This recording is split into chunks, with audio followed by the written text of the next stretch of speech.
E haiduc și e vestit, Andrei Popa cel voinic.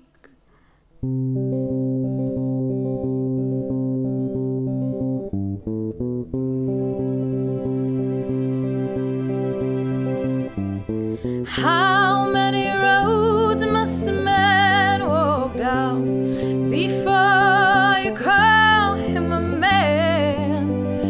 You say, how many seas must a white dove sail before she can rest in the sand?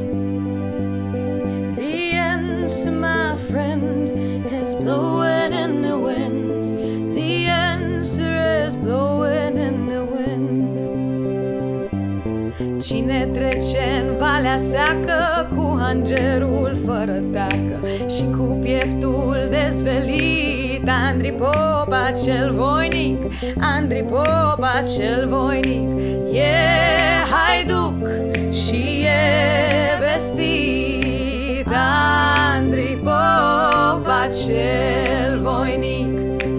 E haiduc și e vestit, Andrei Popa cel voinic.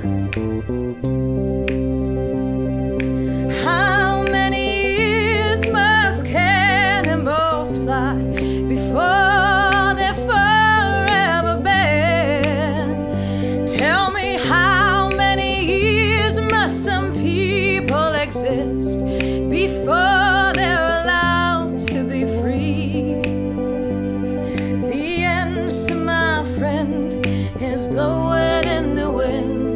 The answer is blowing in the wind. Răspunsul, prieteni, e vânare de vânt. Răspunsul-i vânare de vânt.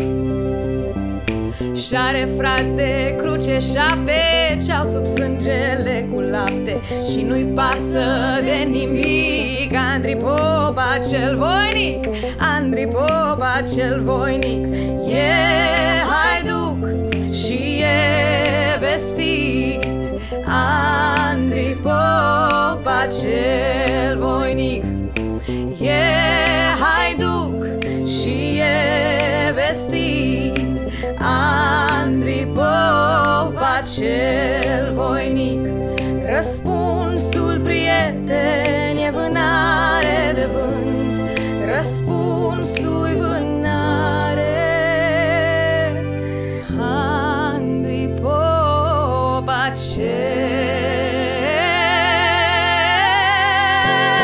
cel voinic.